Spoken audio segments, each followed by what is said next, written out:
introduce Dr. Kenneth R. Robinson, who's currently serving as a special visiting scholar at the Northeast Asian History Foundation. His research focuses on Korean-Japanese relations in the 15th and 16th century, and also on Korean maps of Choson Korea and Japan from the same centuries. Originally from California, Dr. Robinson studied at Stanford University and completed his PhD at University of Hawaii. He also studied and taught at University of Tokyo and taught at Nagoya University, as well as at the International Christian University in Tokyo. He published many books and journals, and also translated many Korean literature into English. Today, he's going to speak on a very interesting topic on Korean-Japanese relations. Korea-Japan relation has not been always cordial, but he's going to bring us back to 5th-6th century and how Korea and Japan work together. So, without further ado, let's welcome Professor Robinson with a big round of applause.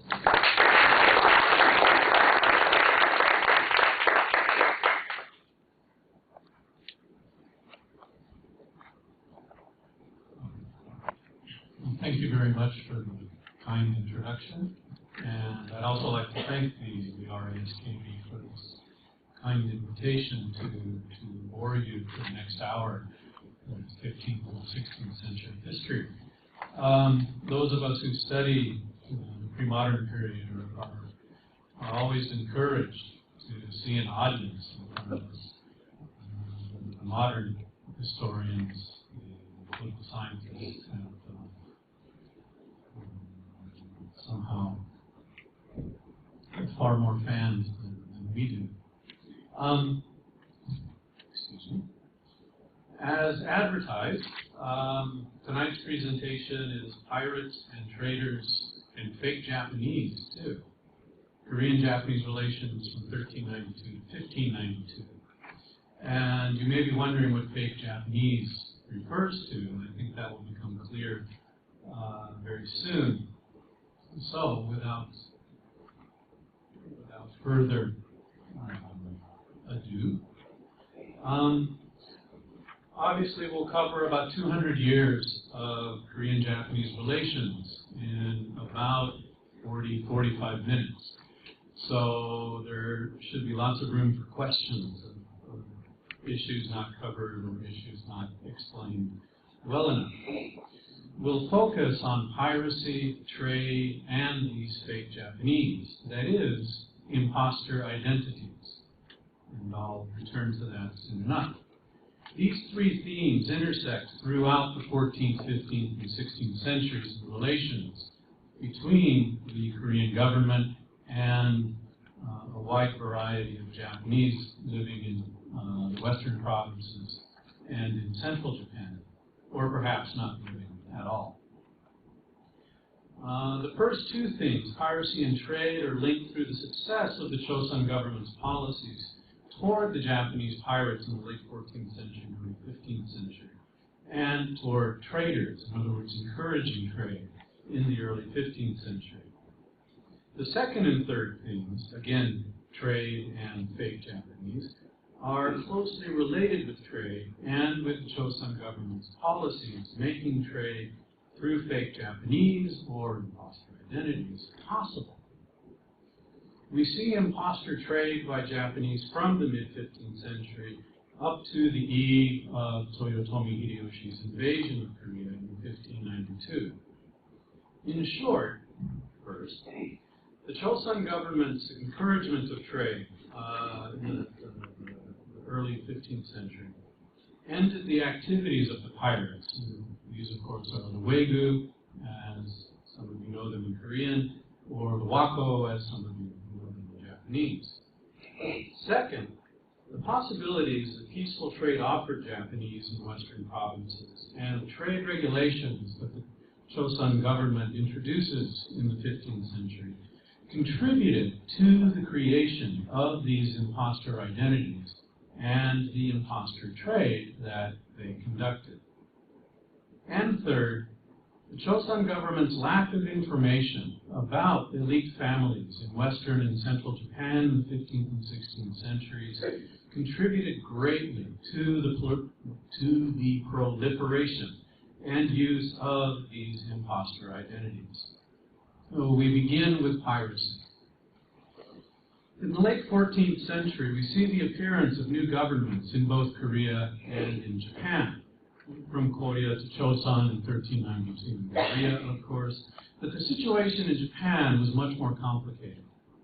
After the collapse of the Kamakura Bakufu, right, the first military government in Japan, in eastern Japan, in the first half of the 14th century, two claimants to the next government emerged in Kyoto soon thereafter. These were the Southern Court and the Northern Court, or the Nambokucho, for those of you familiar with the Japanese vocabulary. And a civil war fought by these two groups forced samurai families to choose a side, and then sometimes to choose the other side when things weren't going well. One result was that governance in the provinces deteriorated, especially in the western provinces of the island of Honshu, throughout Kyushu, and the offshore islands of Tsushima and of Iki. Tsushima, or Temado, as it's read in the Korean pronunciation of the Chinese characters, is, as you know, between Busan and Kyushu. The small island of Iki is off the west coast of northern Kyushu, and is very difficult to get to. In the late 14th century, Japanese began sailing from Tsushima, Iki, and the Matsuura area, north of today's Nagasaki, to the Korean peninsula and raided coastal areas for food.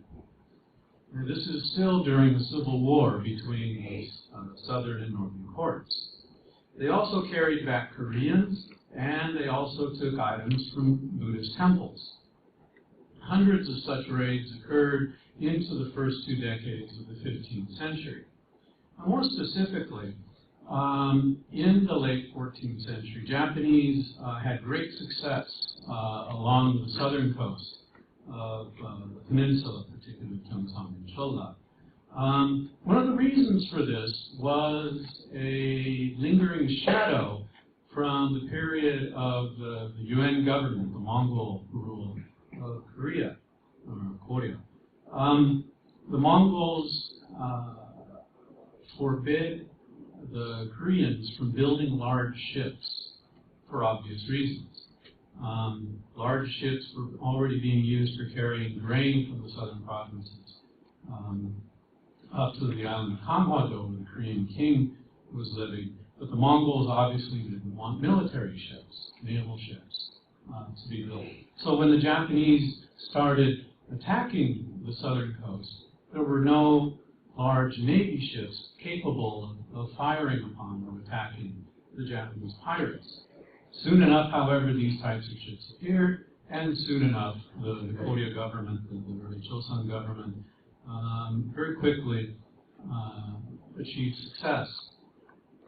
The Japanese responded, and they began sailing in larger groups of ships to the peninsula. And instead of focusing on the area where they had been recently successful, they started sailing up the eastern coast, sailing up the western coast, and arriving at a destination. They would get off the ships, run inland, and pillage, plunder, reach a city, take what they could from the city, go back to their ships, and sail back to Japan.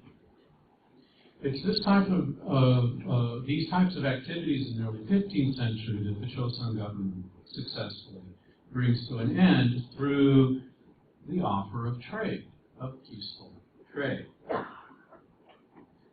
Successfully converting these raiders to traders, the Choson government now had to design regulations and rules for managing this new peaceful interaction with the Japanese. Government officials realized that they could not limit interaction with Japan to the retired shogun. That is, to step into Japanese history for a moment, there is a shogun, as all of you know, of course, but in the late 14th century, until his death in 1407, the real power in Japan was held by the shogun's father, the retired shogun, whose name was Ashikaga Yoshimitsu.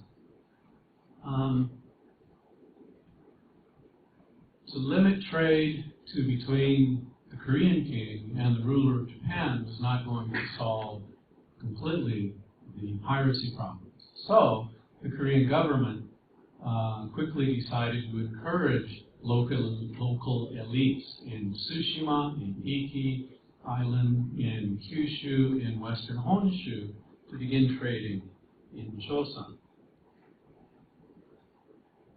Now, a central feature of the Choson government's trade regulations was the hierarchy that they designed for managing trade by Japanese. Our clearest understanding of this hierarchy is from a Choson government report published several decades later, and we'll use that to understand this hierarchy. The Choson government divided the Japanese into 4 grades, 4 levels. Within some of these grades, the Japanese were divided into further distinctions of rank, so to speak. So in the first grade, the highest grade, were the king of Japan, who of course again is the shogun, not the emperor. The emperor of Japan was not involved in any way that's visible from Korean sources or from Japanese sources in this interaction. So we have the king of Japan and also the king of Ryukyu, today's Okinawa. In the second grade were families serving in the central government, the Muromachi Bakufu in Kyoto, and the Ouchi family, which lived in western Honshu and was extremely powerful at that time, and a good friend of the Choson government for various reasons. In the third grade were the provincial governor, right? To use the Japanese phrase for a moment, the shugo.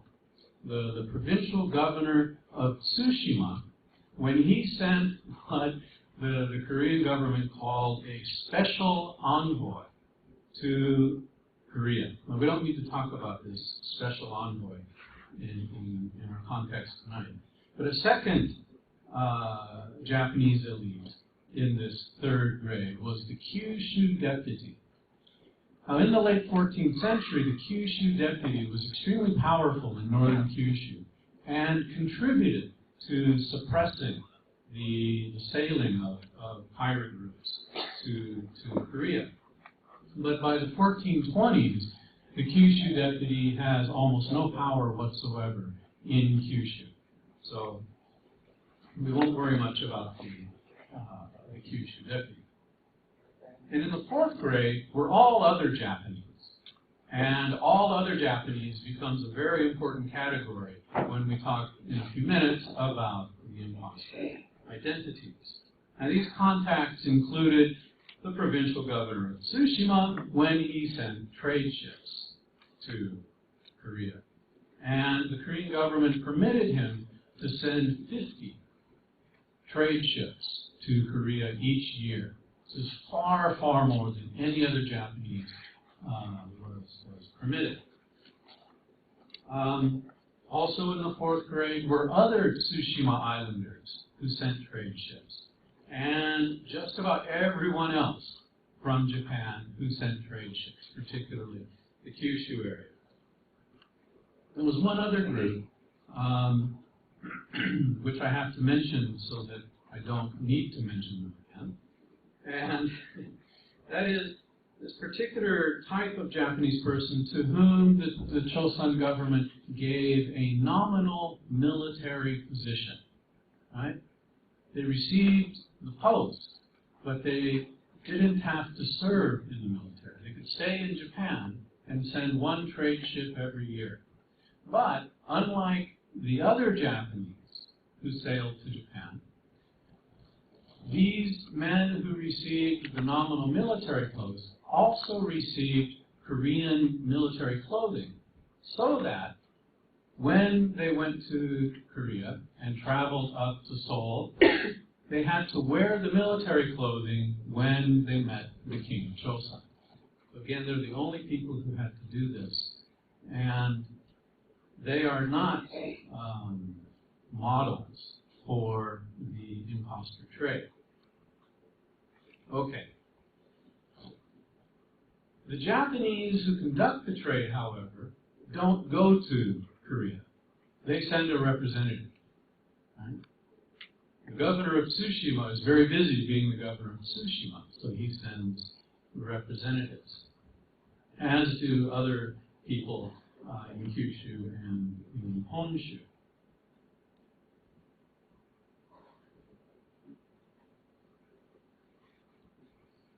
Now, from the 1420s, the Choson government begins to impose a broad variety of these regulations that I mentioned a moment ago. The regulations grow in number and in complexity over time. Again, we'll use this report that I mentioned earlier from later decades to see some of these regulations.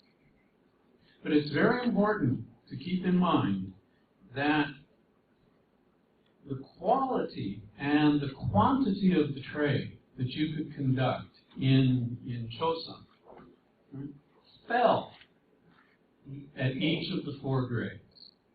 Right? So the shogun, the king of Japan, he could trade much more richly, so to speak, than could his contacts at the fourth reception grade. If any of you have seen The History of the World Part 1 with Mel Brooks, it's good to be the king. I guess no one else has seen that.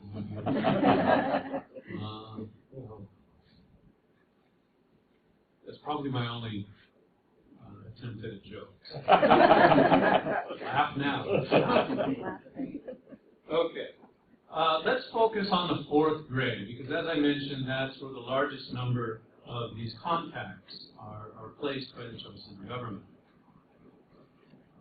The Choson court, the king, issued to these contacts at the fourth grade a personal seal, right? Just think of a tojang, right?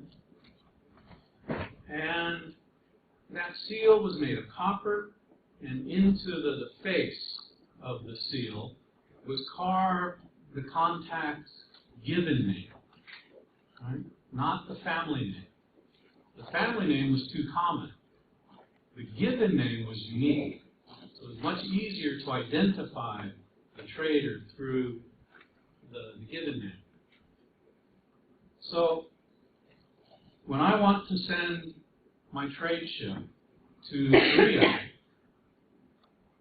I had to write a letter of introduction, or perhaps a Buddhist monk would write the letter of introduction for me. And on that letter, I would stamp the personal seal. And so that seal, right, would guarantee that the letter has come from me and not from someone else. En route to Choson, my representative had to stop in Tsushima. Not because the Japanese government forced him to, but because the Korean government forced him to. In Tsushima, he received, my representative received, what I translated into English as a travel permit. And this was actually a Korean government document that Koreans needed, if you were of a certain social status, for traveling from one county to another, right, from Momo-Momo-Sian to Momo-Momo-Mo. You had to have this type of document from a local Korean official. So here the king of Korea is imposing this rule onto the Japanese traders. And the governor of Tsushima, appointed by the shogun of Japan, issues to my representative the Korean government document, the travel permit. So when my ship arrives at a specific port in Gyeongsang Province, right, he presents the letter of introduction with seal, impression, and the travel permit. The Korean officials at the port in Gyeongsang Province confirm all of this, and from there, my representative can begin the process of trading in Korea. There were 3 ports that were open in Gyeongsang Province for most of the 15th century. For most of the 16th century, the port of Busan was open. So the ships typically in the 16th century entered through Busan. Now, where did the first Japanese army to invade Chosun in 1592 attack? Busan. Now, according to one count by someone, a Japanese scholar, from 1392 through 1504, which are the years for which we have the best data about Japanese trade, 4,632 embassies from the shoguns and trade missions reached Chosun. One more time. 4,632 trade missions. That is a lot of trade.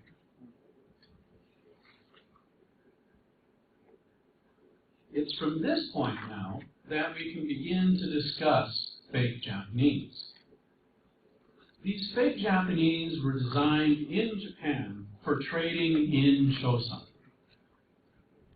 with the real Chosun government.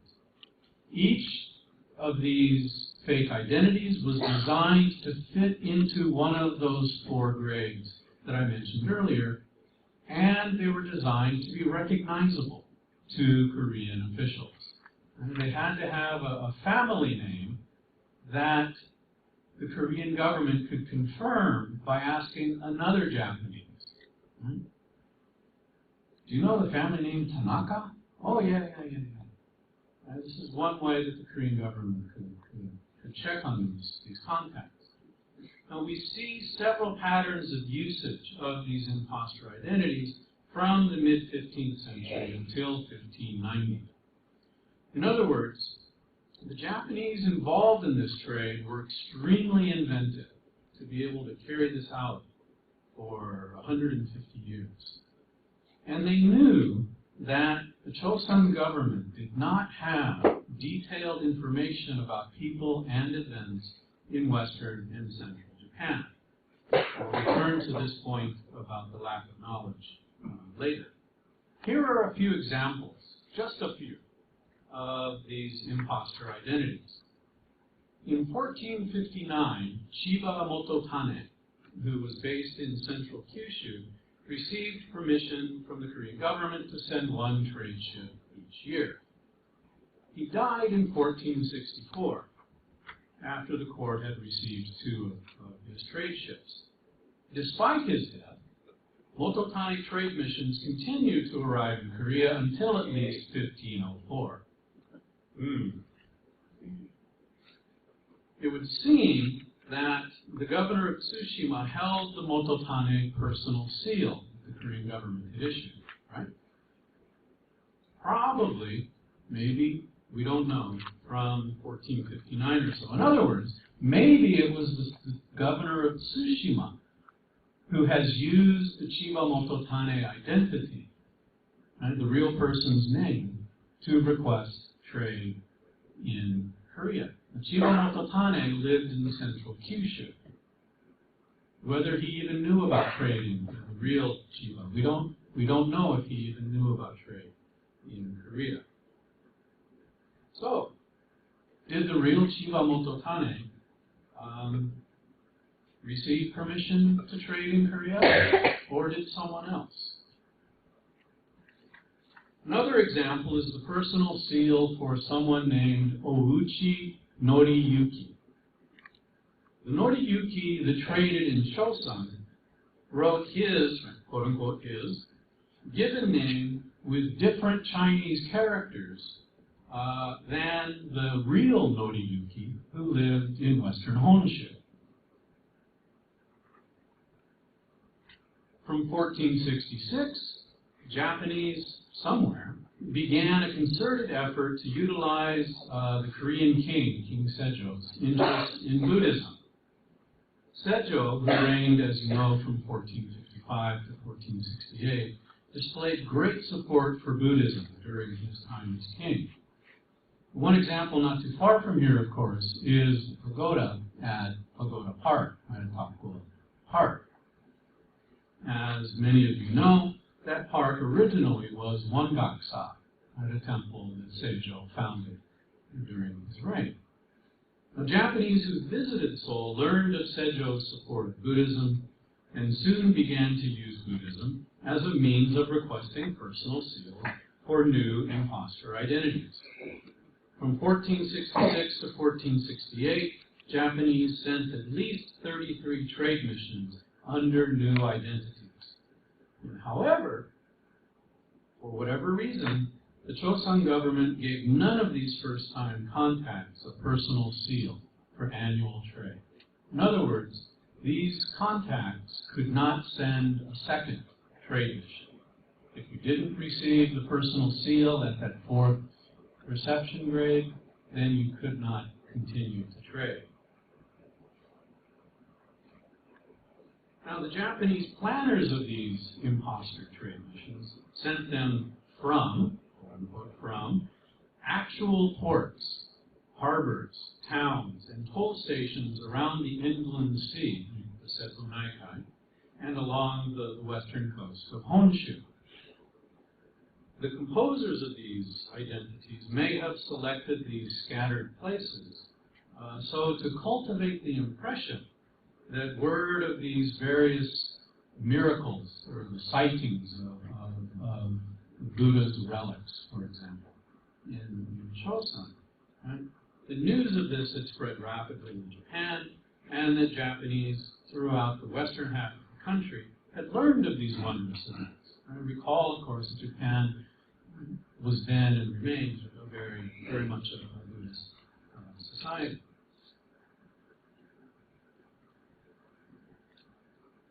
Now, the contacts that are denied, they represented various professions, including local official and pirate.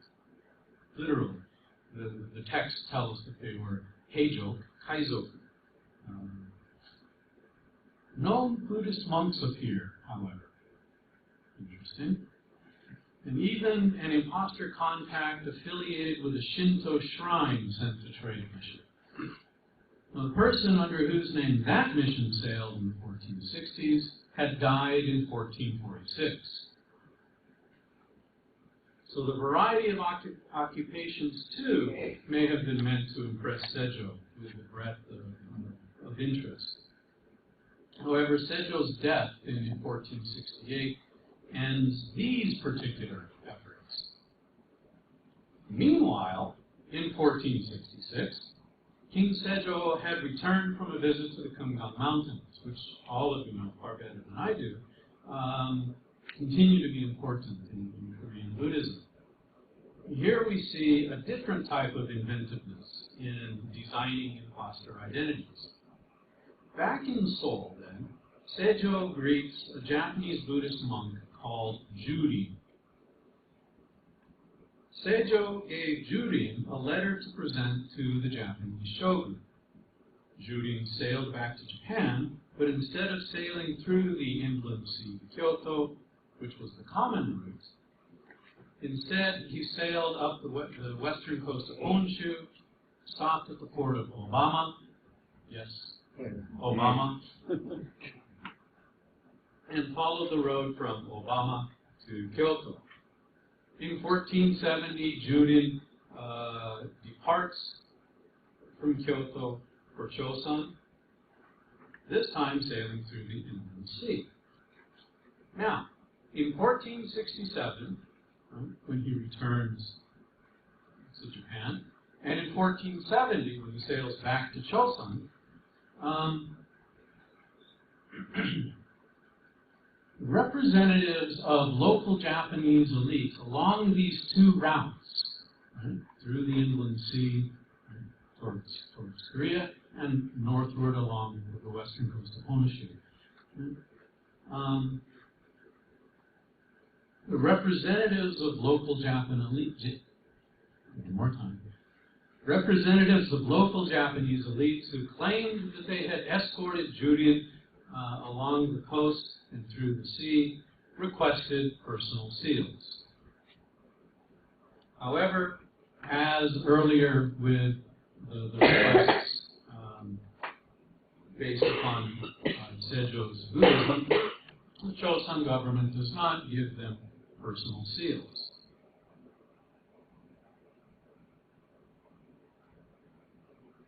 That is, the Choson court refused to recognize these escorts of Juri, right, in the future as Japanese contacts, as traders with the government. We turn now to the third of these grades, the second highest of these grades, the Muromachi Bakufu officials. Now these, the first imposter Bakufu official greeted the king of Choson in 1455. In this instance, the sponsors deployed the Hatakeyama family and assigned their Hatakeyama Yoshitada to the post of deputy shogun. The real Hatakeyama family lived in Kyoto and was one of the three families that were eligible to serve as deputy shogun, which was the highest post below the shogun. And there were three families from which the deputy shogun was selected. The Hatakeyama were one of these families. And not surprisingly, Japanese who are designing these imposter identities begin to use the two other shogun deputy families, as well as other Bakufu families in Kyoto. In short,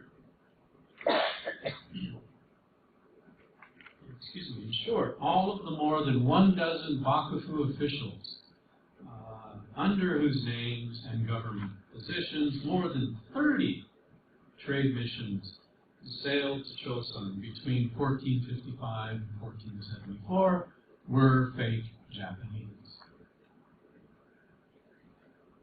Well, the real shogun in the real Kyoto informed the real king of Choson in the real year 1474, the two Bakufu officials who had sent trade missions in 1470 were imposters. The shogun had not known of these missions at the time and had not approved of them, as he informed the Choson government. The shogun then suggested that a new system of identification be introduced in order to prevent future imposter Bakufu officials. The Choson government agreed and introduced what I call an ivory tally system in 1474. The king of Choson required that the envoys of the king of Japan, the shogun, right, and the envoys of Bakufu officials present one ivory tally, in addition to the letter of introduction that they carried and the travel permit that they obtained in Tsushima. Now, the tallies were divided in half, okay? And on one face of the tallies were inscribed a particular phrase, and on the other face were inscribed a particular phrase. To match the two tallies, it was to match. Let's say we're going to use tally number 1, right? Part of the character, the Chinese character for 1, is on this half of the tally, and the other half, right, the other character for number 1 is on this half, and you match them, and voila, you have tally number 1. So okay. So that's how the ivory tally works. The left halves remained in Choson, and the right halves were left with the shogun, who then gave them to the legitimate Bakufu officials. Undaunted by this new system that would require them to become Bakufu officials and receive a tally from the shogun, Japanese devised various other schemes over the next century. Yes, there's more. And over the next century and more, for achieving imposter trade without an ivory tally and with an ivory tally. In the late 15th century, thus, they begin seeking to circumvent or find a loophole in this new ivory tally system. Because remember, as I said earlier, the higher your grade in that hierarchy, right, the better the trade, right, and the more trade you can conduct. So conducting trade at the second grade is much better than conducting trade at the fourth grade. So the first test of the Choson government's willingness to enforce the ivory tally comes in 1479, 5 years later. This mission, whose representative must not have carried an ivory tally, failed to sidestep this ivory tally requirement. In other words, the Korean government said, no, go home. In 1482, the real shogun's real envoy presents a real ivory tally, and the Korean government is happy, and the real shogun, through his representative, is able to trade in Choson. 2 years earlier, however, in 1480, another representative of another fake Bakufu official arrives, this time with a long explanation of why he arrived without an ivory tally. The Japanese involved in this mission are seeking their own set of ivory tallies.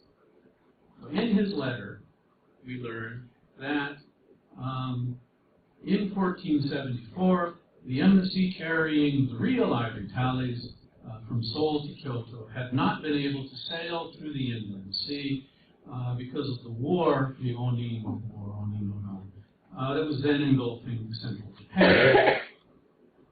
Now remember, the ivory tallies have indeed reached the shogun. There's no doubt there. So instead of sailing through the inland sea, the embassy proceeds northward along the western coast of Honshu. Bad weather then forced the ship off course and up the coast to the, quote, the country of the northern barbarians. Only, quote, last year had the shogun, that is their imposter shogun, and this Bakufu official learned of the 1474 envoy's whereabouts. The ship was immediately dispatched to bring that envoy and the king of Choson's state letter and gifts and ivory tallies to Kyoto, but the deputy shogun in Kyoto had yet to be updated on this rescue effort.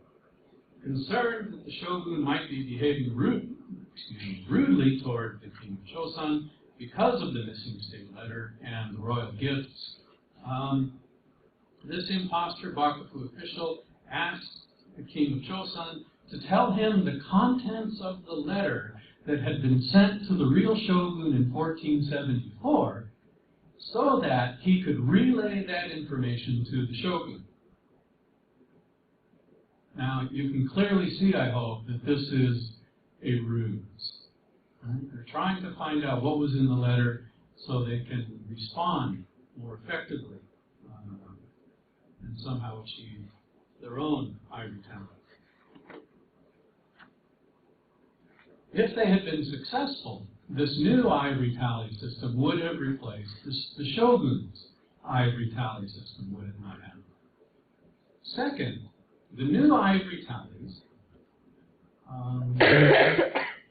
would not have removed participation or oversight from the king of Japan.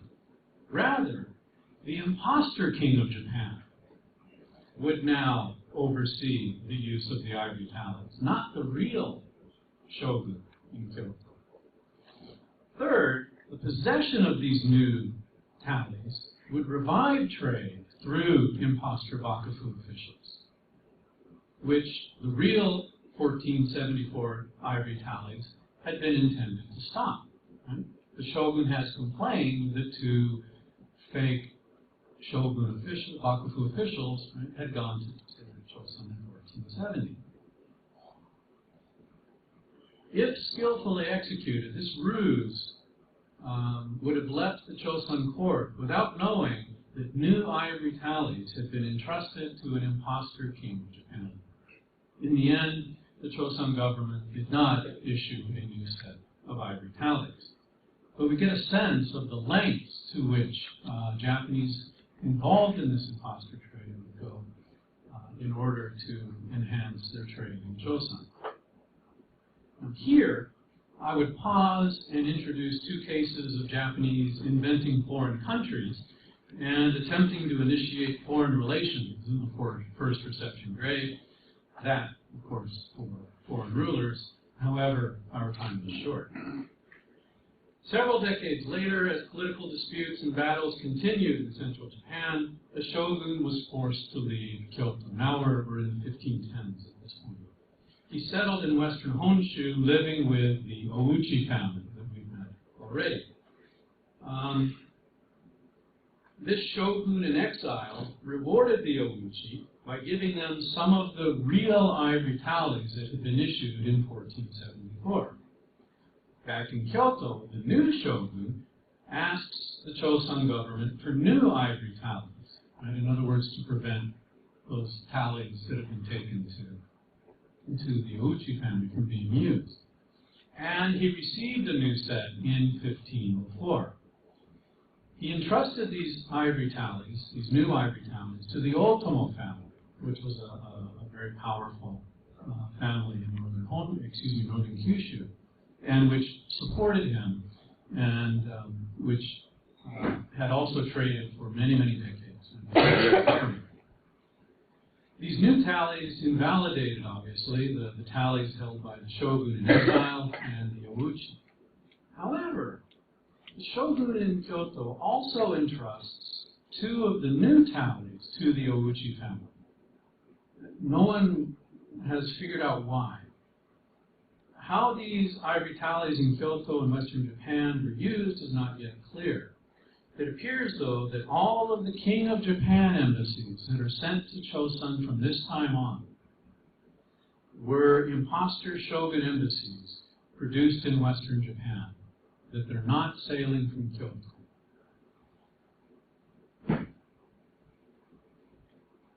And these 1504 1504 ivory tallies are used not only for imposter shoguns, but also for imposter bakufu officials that will continue to be sent to Choson into the 1580s. These two patterns of interaction, right, through imposter shoguns and through imposter bakufu officials, will carry new significance and new importance after Toyotomi Hideyoshi begins to pressure the Choson government regarding his own interest in attacking China in the second half of the 1580s. We'll return to this theme in a few minutes. Let's jump back to 1510. Remember, there are 3 ports in Gyeongsang province that are open to Japanese trade. So the Choson government has begun to figure out by this time that these contacts at the 4th reception grade that had received personal seals in the 1460s and 1470s must be dying now. And they begin to more strictly enforce their oversight of trade that also was conducted at the open ports, but also of the documents that Japanese are carrying in. They're reading these letters of introduction much more carefully. They're checking their records in Seoul much more carefully now. Japanese in the 3 ports stage a riot in all of these ports in 1510. The violence continues on and off for several months. The Korean government is not happy, and eventually the Korean government closes all of these three ports, and it eliminates trade privileges as punishment. It eliminates trade privileges for all of the Tsushima islanders except the provincial governor. For Tsushima, this reduced the number of trade ships that islanders could send from approximately 74 trade ships to the 25 trade ships that the Korean government now permitted the provincial governor to send. Remember, in the past, he could send 50 trade ships each year. Now, only 25. So this cut from approximately 74 trade ships to 25 trade ships is a very serious blow to the Tsushima economy. And to halt the misuse of the personal seals, right, that have been sent to people or fake people, the Choson government begins to review all of these personal seals, right, to confirm when it was issued, what they know about the biography of the recipient, real or fake. As Korean officials said in 1510, there must be many among them that have died. In other words, this trade system is beginning to fail. After 1510, when exactly the Choson government began issuing personal seals again is not clear, but they did. It did. We know of instances from 1519 and 1520, and especially from the 1530s and later. These recipients were imposter identities, and the Choson court knew this. I'll return to this point in a moment. Three patterns of issuing these new personal seals upon Japanese can be seen over the course of the 16th century. One pattern was to issue a personal seal to a new contact, to someone who, as the word new suggests, has not yet traded with the Choson government. The second pattern was to reissue a personal seal to someone who had been trading already. And the third pattern was to renew the contact privileges within a particular family through, for lack of a better phrase here, contact succession. In other words, I had received a personal seal in the 1460s,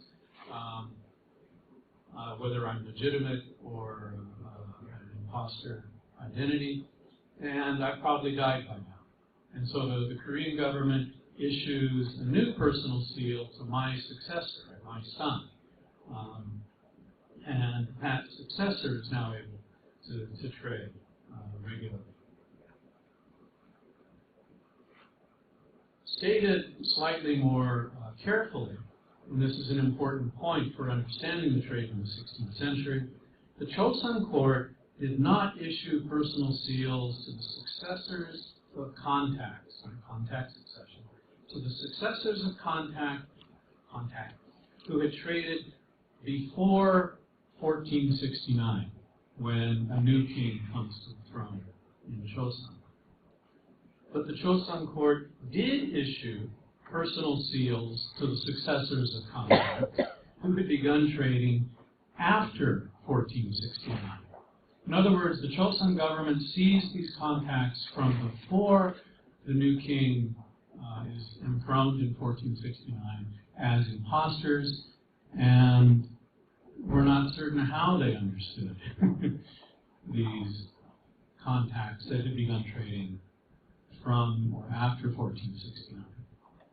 Probably as imposter identities, but this isn't clear.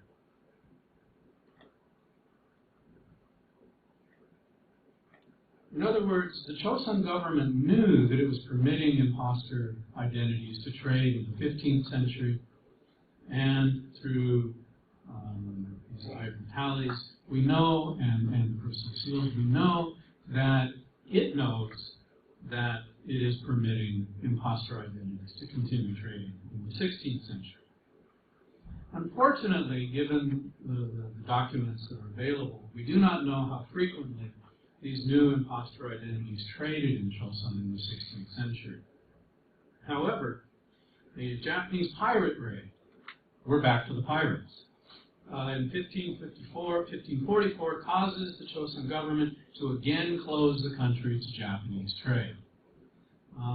As many of you will remember, from the mid-16th century, not only along the Korean coast, but also along the Chinese coast, a large number of pirate attacks will occur, as well as attacks in the open seas.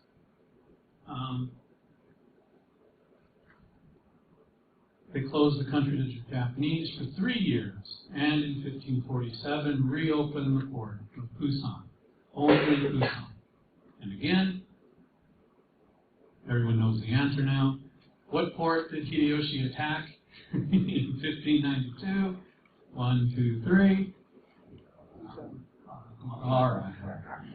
Tongnae. Well, Tongnae is the county in which our first heckle would be. Yes, thank you. That's what I'm here for. All right, please permit a few details. We know that 57 personal seals were used in the early 1570s and 1580s. The court produced at least 44 of them for fake identities outside Tsushima. Of 23 extant personal seals, that are now in Japan, the Chosun government manufactured at least 13 of them in and after 1552. Now, all of those 23 extant personal seals were held in Tsushima. And if you ask me a question later about this, I can explain how many. Meanwhile, the piracy is continuing into the 1560s. Imposter shoguns who sent embassies to Chosun in 1563 and 1567 asked the Korean king to issue more personal seals to imposter Japanese. The king and his officials must have known that these would be imposter identities, but why permit such trade to continue? The Chosun court knew that the trade was being managed in Tsushima, and they knew that pirate attacks were difficult to prevent and posed various problems for the military along the coast. It seems that the Chosun government continued to permit imposter trade in the second half of the 16th century, in part because it provided a way to protect against pirate attacks. Allow Tsushima Islanders and other people to trade, and they won't attack your trade, your grain ships, right? Taking grain from Canton, Chola to Seoul. They won't attack your villages. That is, for the Chosun government, trade was a defense policy in the second half of the 16th century. Now, while we see imposter shoguns frequently sailing to Chosun in the 16th century, we do not see the king of Chosun sending an embassy to Kyoto in the 16th century. In the 1470s, the Korean king had twice sent embassies to Japan, but one was sunk by bad weather, and the envoy of the other fell ill in Tsushima and died while returning to Chosun. Now we return now to the mid-1580s, and we're reaching the end very soon. Here we begin to see the confluence of trade, imposter identities, imposter shoguns, and the absence of Korean embassies to Japan. Hideyoshi's interest in foreign relations with Ming China and Chosun included his desire to receive the king of Chosun's subjugation and to conquer Ming China, which all of you already know. These two goals worried the Japanese, who knew Chosun best, who knew the Chosun government's relations with Ming China best, and who knew Japanese-Korean relations best. From 1587, elites in Tsushima and Hakata is today's city of Fukuoka, who would suffer economically from war, labored to avert catastrophe. In 1587, the governor of Tsushima informs the Korean government of Hideyoshi's unification of Japan. But rather than deliver Hideyoshi's demand that the king of Choson submit before Hideyoshi, the governor instead asked the King Sanjo send an embassy to congratulate the new ruler. In other words, if Sanjo sends an embassy to Japan, Sanjo, will not go to Japan. He will send representatives, right? So Sanjo himself would not have to do that embarrassing, right, bow of subjugation before Hideyoshi. One of his officials would do that. In 1589, Hideyoshi commands the governor of Tsushima to demand that the king of Choson now submit in person and to deliver a warning. Excuse me. And the warning is, if the king of Japan does not assist Hideyoshi in his attack on Ming China, Hideyoshi will invade Choson. The governor of Tsushima then designed an imposter embassy. In the Korean capital, the imposter envoy, who had previously visited Choson as an imposter envoy, and thus was known to Korean officials, suggested that the king of Choson send an embassy to Japan. However, King Sanjo and his officials did not realize that these guests, like those in 1587, were endangering themselves by misrepresenting Hideyoshi's messages to the advantage of the Korean government. This mission in 1589 was so important that this governor of Tsushima travels to Choson. He's the first governor of Tsushima to have ever visited Korea after 200 years of trade. In 1590, Tsushima sent to Choson several men who had participated in a recent pirate raid. This was in response to complaints from the Korean government. Using this as an opportunity, King Sanjo sends an embassy to Hideyoshi. This embassy was to judge the military readiness of Japan and to determine whether Japan would or would not invade. This, of course, is a very famous embassy to Japan, and many of you are familiar with what I'm going to say soon. The Korean envoys arrived in Kyoto, but Hideyoshi was in eastern Japan, besieging one of his foes in that part of the country. The envoys wait for Hideyoshi to return to Kyoto. While they're waiting, they begin to wonder where the four families are for which they had brought gifts. This was common in the early 15th century when embassies traveled frequently to Kyoto. They would bring gifts for powerful families in Japan that were trading in Choson. The Korean officials learned, however, that two of these families had disappeared from political significance in 1551 and 1559 respectively. And they came to doubt whether the other two families possessed any political significance themselves. In other words, the Choson government did not know that traders thought to be legitimate, real traders, had become imposter identities decades earlier. In other words, this family that disappears from politics in 1551, the Ouchi family, has somehow, Ouchi trade ships have continued to sail to Korea.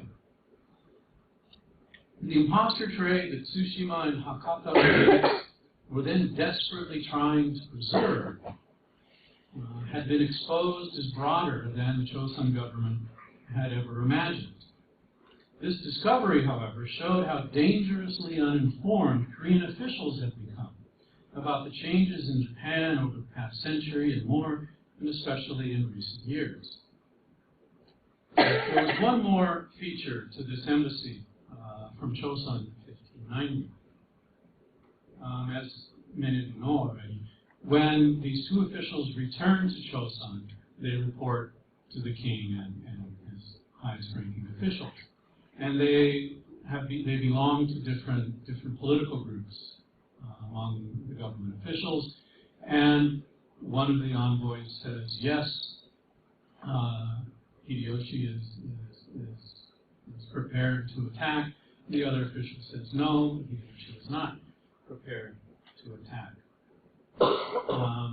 And King Sanjo dithers for several months after that. One interesting feature of this embassy is the letter that is given to Hideyoshi. Actually, we don't know which letter was given to Hideyoshi. That is, right, the lead envoy carries a letter from the king of Choson. Somewhere between Tsushima and Kyoto, Tsushima Islanders, with the assistance of Korean officials, have rewritten the letter of King Sanjo. The letter that King Sanjo wrote probably included mention of these pirates that had been sent to Choson in 1590. For Tsushima, it would not have been good for that information to reach Hideyoshi. This is because a local official, like the governor of Tsushima, cannot act as a state toward Choson in this context. Only Hideyoshi could have sent those men back to Korea. So, in order to erase, so to speak, this information, the letter from the king of Choson is completely rewritten. But there's a problem. The king of Choson will, of course, have placed his seal on the letter, in at least two places, and probably on the envelope as well. But of course, Tsushima Islanders don't have the king of Korea's seal, do they? Well, over the years, they have made wooden replicas of the king of Choson's seal. And though there are at least two examples of these wooden seals prepared in Tsushima that are extant today. And all of them have the residue of that red ink that is used for the seals. And Japanese scientists have compared the red ink on these two handwritten versions of not the king of Choson's letter and the ink on these two seals. And the ink on one of the seals matches the ink on the letters. So this letter has obviously been rewritten in Japan, rewritten to improve Tsushima's position vis-a-vis vis-a-vis Hideyoshi, and to hopefully somehow avert war in Choson.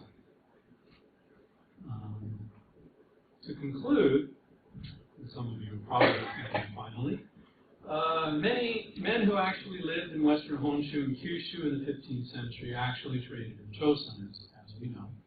But it is difficult to calculate how many living men and how many imposter identities traded with the Choson government in the 15th and 16th centuries. Nevertheless, setting aside trade by Tsushima Islanders, in the 16th century, a very large percentage of trade conducted under the names of these contacts that were fake Japanese. Their trade was imposter trade. The Choson government knew that imposter trade was occurring and permitted it in part as a way to more effectively protect the southern coastal area from pirate attacks.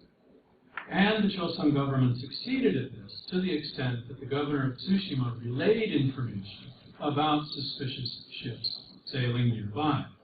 However, the Choson government did not insist upon direct contact with the Japanese government in Kyoto, and did not endeavor to communicate with the ruler, whether a shogun, Oda Nobunaga, or Hideyoshi, until Hideyoshi began threatening continental war and demanding that the king of Choson bow before him. One reason for Hideyoshi's ignorance about Choson and about Japanese relations with Choson was the same dislocation of state-to-state relations from the government in Kyoto and its relocation to Tsushima and Hakata in the early 16th century. Interaction with these fake shoguns contributed to the confusion in Seoul when Hideyoshi introduced himself in 1587 as Japan's new leader. That is, Korean kings and their officials did not follow the politics and the warfare in Japan on their own terms in the 16th century. Their worry did not extend beyond pirates. For such reasons, as well as the audacity of Hideyoshi's demands, even when muted by Tsushima elites, King Sanjo and his officials were unable to skillfully interpret signals from the Tsushima and Hakata men representing Hideyoshi. The winter of 1590, when the Choson court finally sent an embassy to Kyoto 120 years later, was too late for the Choson government to begin gathering information in Japan beyond Tsushima. Thank you very much for listening.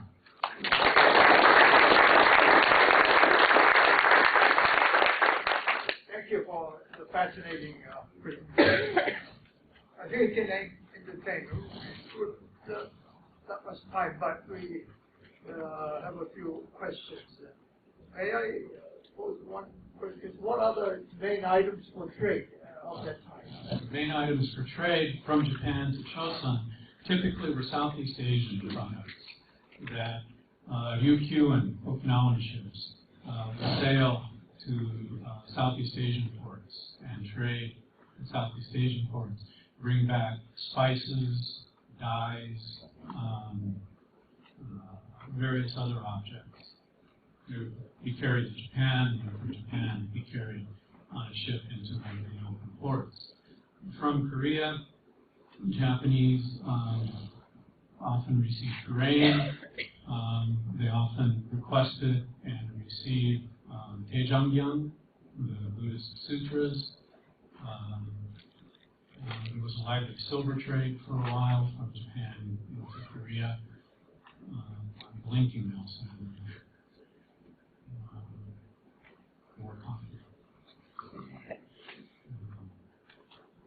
Okay, so next question. How large were these ships? I didn't bring the book that would tell me the specific sizes in Choson measure. And there were 3 different sizes that the Korean government permitted, and they would actually measure the ships. So I'm sorry that I can't give you a good answer on that. What are the main sources of your study?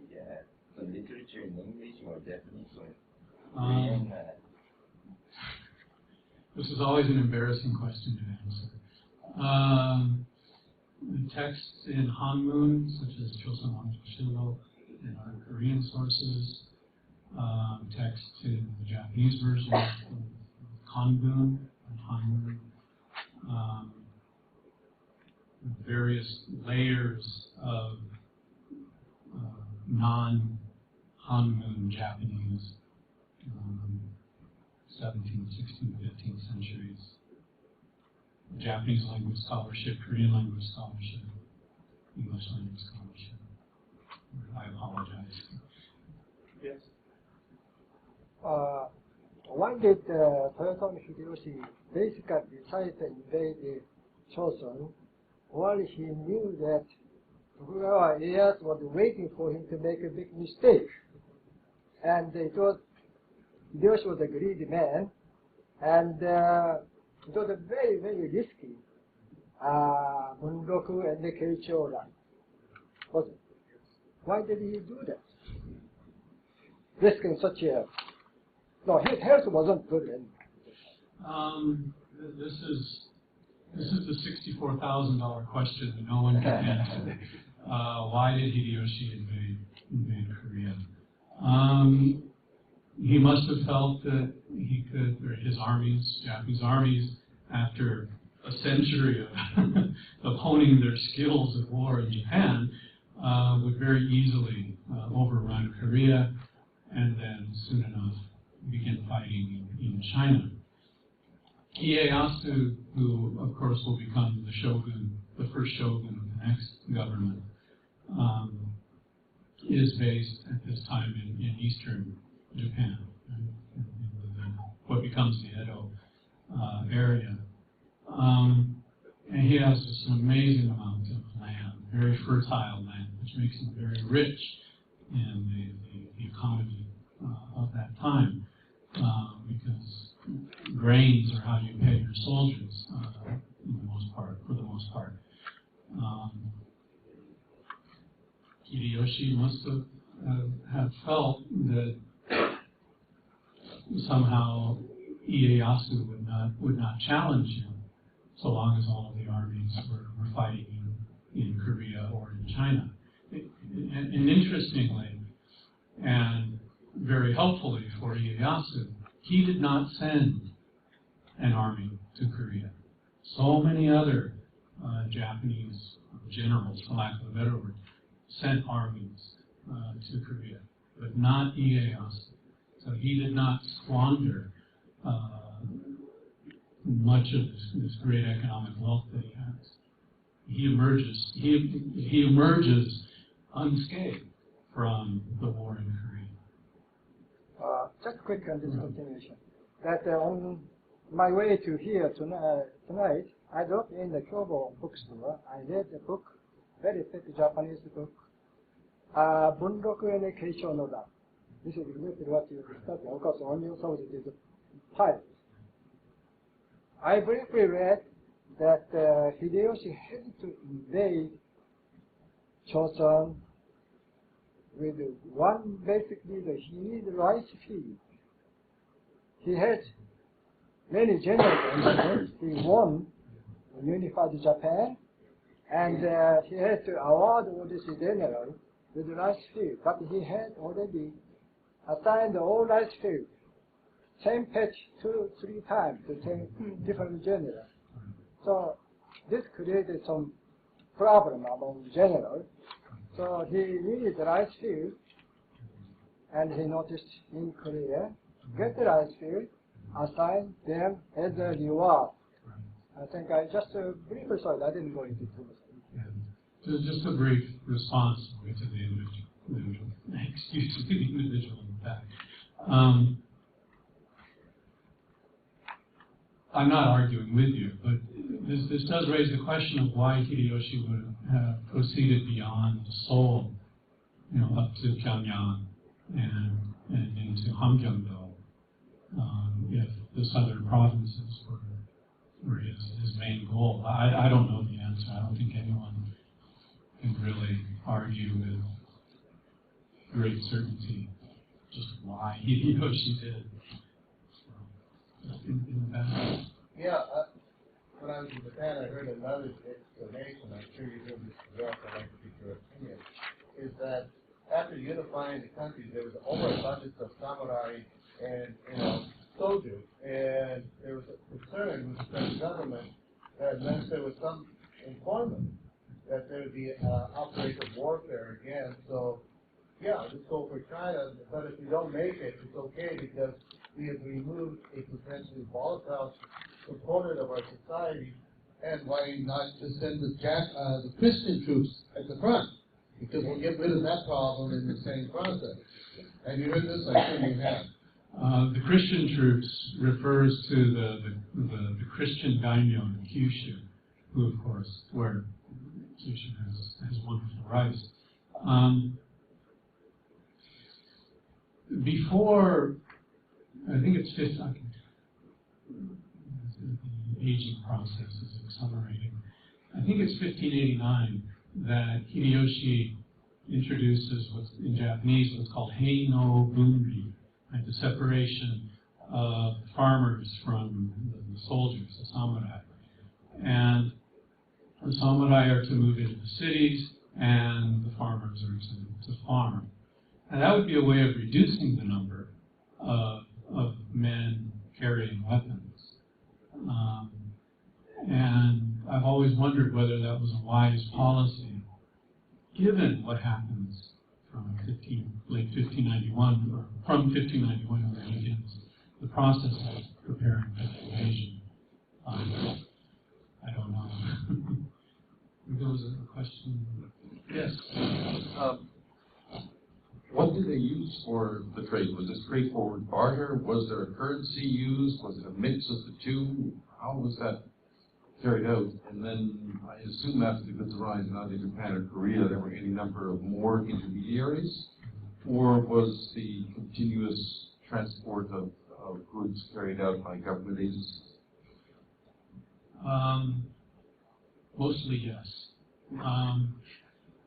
There was trade conducted at the ports in Choson province. Let's ignore that because we don't really know the details of how it's conducted. But you're a legitimate contact, and so you send a representative to Choson. He arrives at the port. A few days later, he begins traveling to Seoul. He reaches Seoul, and a few days later, he introduces himself to the king of Choson by doing the proper bows, and he presents gifts from you to the king of Choson. This, if you want to use a phrase for this, we could call it tribute trade, from someone of lower status up to the king of Choson who has permitted this trade to occur, this visit and trade to occur. Okay, that ceremony is completed. A few days later is what the Japanese are aiming at.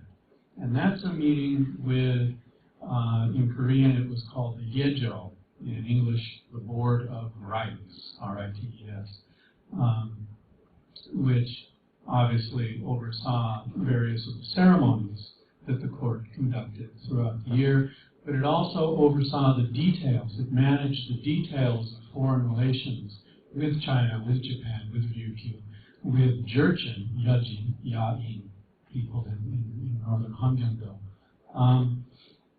So at that meeting with the Board of Rights officials, there is an exchange. This helps me to answer one of the questions earlier, of what the Japanese have brought typically to Southeast Asian goods. And they're very interested in Korean cloth. And so there are negotiations over the cloth and the goods the Japanese have brought. Now, typically, 100% of the Japanese goods were not accepted during this official negotiation of exchange price, exchange rate, with the Board of Rights.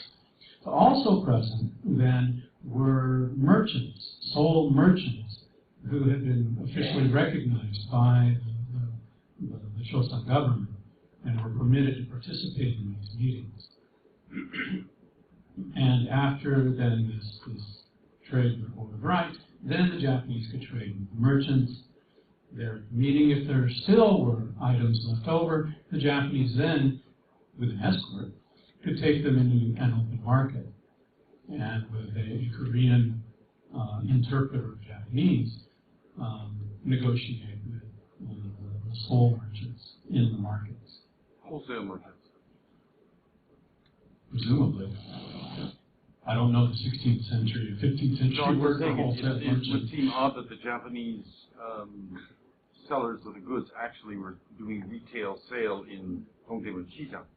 Well, the Korean government is permitting this. That's because there was already a huge system of the guilds, the Kie, and the Domeisan, all tied up. So you know, the Choson Wangjo Shildo doesn't like the little guy in Korean history. It loves the king, but it doesn't like the merchants. This makes good sense. Thank you. One last. That's your time. We have to roll on 9:30. Okay, so. I believe we'll get to you in a moment. I'm not sure if you ever heard that one of the reasons that Japan invaded Korea was to take in porcelain makers, pottery workers away to Japan, because at that time porcelain was a high-tech thing. So have you ever heard of Well, one of the names for the war, of course, is the Potters' War, which is rather unfair to all of the men involved in the printing industry who also were taken to Japan. To what extent that was a goal of all of the armies that invaded Choson from early in the middle of the third month over the next several weeks, we don't know. As you know far better than I, the Kyushu area governors seem to have been most interested in the pottery, in the potters, and so I know that during the engineering period, lots of pottery makers were taken right. to Japan, and Absolutely especially true. the Tonkaki experts. Yeah, absolutely true. There's I think, what is it called? In Japanese, Nae Shirogawa. There's a place in today's Kagoshima prefecture in southernmost Kyushu. And that's a village. In that area is a village of Korean potters. I believe it's the Son family that has maintained the Korean family name for the past 400 years. I believe there was a question right here. Okay. Yeah, I had a quick follow-up question to your explanation of the Japanese traders when they come to Seoul with their goods and they spend some time here, presuming themselves the king and then the board of rights and then maybe to the markets. You may not know this, but was there accommodation? I mean, there's no system of hotels at that time. Where would they stay while they were here in Seoul? This is a good question. The Korean government, perhaps following Ming China's example, I don't want to say, obviously, that everything the Choson government did was based upon Ming China. That's just obviously not true. But Korean embassies are every year visiting Ming China. So when they would reach Nanjing early on and then later Beijing, there was a huge guest house for folks from all over the place. The Korean government, the Choson government, built a specific guest house for Japanese, a specific guest house for Chinese visitors, and a specific guest house for the Jurchens, the Yaji, who are coming from Hamgyalukdo. If you go down, if you take Tongyello, right, from Independence Gate, you just go straight to, what is it, Sasumuro, and turn left, and go down that street, and you've got all those high-rise business buildings on the right-hand side. Well, one of those business buildings is located on the side where the Chinese hostel. It's called the Taepyeonggwan. Right. Thank you. The Taepyeonggwan, right? The Hall of Great Peace. The Japanese was called the Tongpyeonggwan, right? The Hall of Eastern Peace. And the Jurchen residence, which was apparently where the Ide Hospital is now located, was called the Hall of Northern Peace. And so that's where they would stay, and then they would be escorted. At least in the case of the Japanese and the Jurchens, they would be escorted right through one of the gates. We don't know which gate, right, into the capital. I don't know exactly where the gate was. I don't know if the Chinese hospital was inside the gate or outside the gate. If someone knows, please tell me. Inside the gate. Inside the gate? That would make sense. Where Myeongjin University's campus used to be, just inside, Behind the Samsung buildings. just inside South Gate. That would make sense given the hierarchy Exactly. of diplomacy.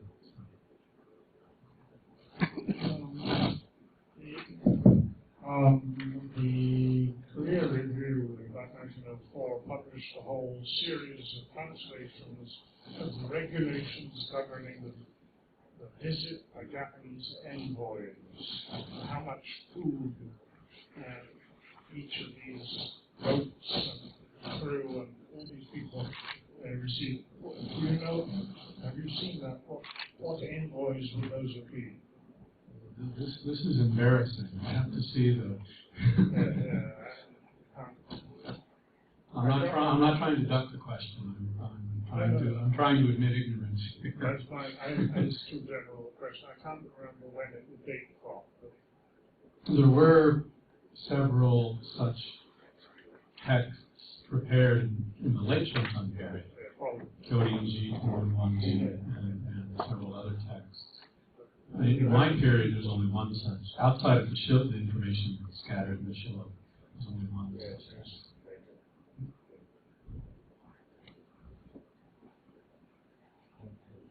Any other questions?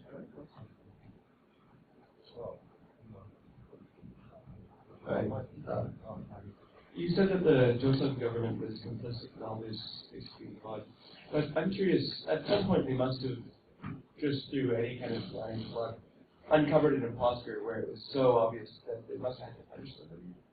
Did that ever happen? Of course. I mean, I touched upon some of these. Oh, I thought it was that. Yeah.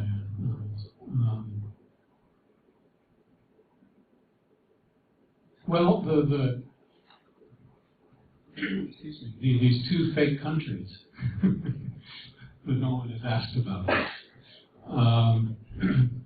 The Korean government saw through those immediately, and one was a country approximately Hokkaido, and another was a country that was placed in the sea somewhere south of Ryukyu, Okinawa. And very, very quickly they saw through those and forced asked the representatives to return to their home country, wherever that may have been. Obviously Japan.